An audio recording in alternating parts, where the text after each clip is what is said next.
Ok, maintenant on va regarder comment on peut préparer une fonction. Donc je nettoie donc déjà ici. Alors la première chose que je vais faire, donc pour préparer une fonction, il faut donc du coup préparer un script. D'accord? Donc je fais un new script. Donc je vais écrire maintenant le nombre de fonctions. Imaginons que je vais écrire une fonction qui va faire la sommation. D'accord? Donc du coup, je vais enregistrer cette fonction-là. Tac. Je vais aller desktop, par exemple ici. Je vais préparer un répertoire. Ici, code 1. Alors, je vais aller dans le code 1. Alors, première chose que je vais faire, je vais préparer un programme et je vais vous montrer comment on peut préparer un programme globalement sur MATLAB, comment on peut l'exécuter. Après, on va regarder sur comment on peut utiliser les fonctions à l'intérieur. Donc, j'ai qui c'est mon code 1. Donc, alors attention pour le nom de fichier. Il ne va jamais commencer par les numéros ni caractères spéciaux. Donc, à l'intérieur, il n'y aura jamais les caractères spéciaux. Il n'y aura pas d'espèces. Je vous déconseille d'utiliser l'espèce. Il faut toujours une tirer en bas si vous souhaitez les espèces. La première, et le nombre de fonctions dans votre programme, il commence toujours avec une lettre. Ça peut être minuscule, mais jusqu'à il n'y a pas de problème. Mais vous ne pouvez pas dire, par exemple, arrobase, vous ne pouvez pas dire tirer en bas, etc. Et vous aurez des problèmes et vous aurez des erreurs. Donc, il faut vraiment faire attention pour celui-là.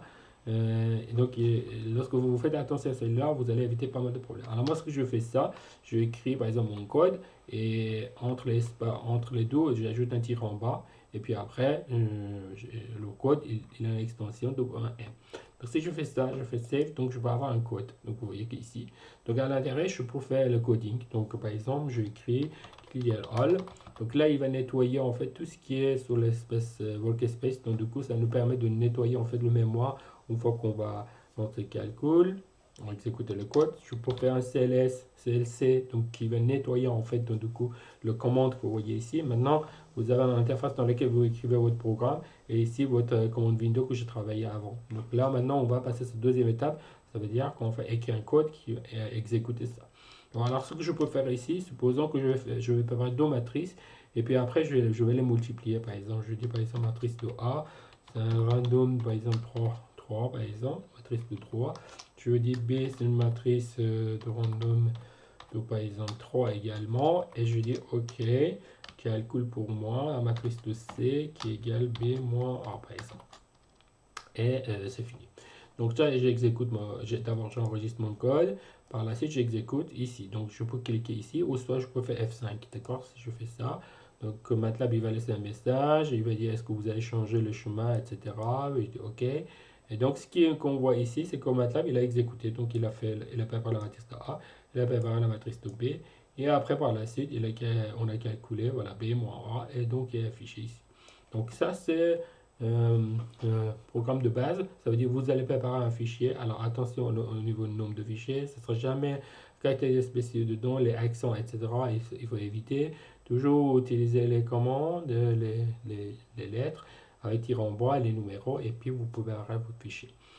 Et donc, du coup, vous écrivez le code à l'intérieur. Alors, bien évidemment, vous n'êtes pas obligé d'afficher tout dedans. Alors, donc, du coup, moi, ce que je vais faire, je fais un point virgule, un point virgule. Donc là, lorsque je fais ça, donc je ne vais pas avoir ni A ni B, et juste, je vais avoir le C à la fin. Donc, lorsque je enregistre là. Après, je vous enregistre. Chaque fois que vous faites une modification, vous enregistrez. Par là, si vous allez exécuter. Lorsque vous exécutez, vous voyez le programme. Et ce qui est bien aussi, dans vos espèces, vous avez les infos. Si je clique C, j'ai la matrice de C. J'ai la matrice de B, j'ai la matrice de A. J'ai toutes les informations ici et à tout moment je peux les voir et visualiser. Donc ça nous aide pas mal lorsqu'on fait du debugging de programme. Donc ça montre comment on peut préparer déjà un code, on peut l'exécuter, etc. Donc ça. D'autres choses aussi que vous pouvez le faire, vous pouvez ajouter aussi les commentaires. Voilà. Par exemple ici je vais dire je vais préparer la matrice A par exemple. Et après, là, tac, je fais copie. Et là, ici, je vais dire ici que je prépare la matrice de B. Voilà. Et donc, vous ajoutez les commentaires que vous souhaitez. Si vous voulez désactiver un comment, par exemple, une ligne, vous ajoutez un pourcentage ici, il sera désactivé, bien évidemment. Alors, on va pas le faire. Moi, je le sais. Alors, laissez les commentaires à l'intérieur du programme, c'est intéressant parce que comme ça, on peut voir ce que vous avez fait concrètement et c'est facile parce que si vous revenez après et vous regardez le programme, donc vous pouvez facilement voir ce que vous avez fait parce que normalement, ce qui se passe, c'est lorsqu'on écrit un programme, on revient quelques mois après, on oublie. Hein, donc, voilà, c'est qu'il faut faire attention. Donc, moi, je l'exécute. Donc, je enregistre d'abord et je l'exécute et donc je vais le programme. Voilà. Donc, c'est une explication comment on peut préparer un code globalement sur MATLAB.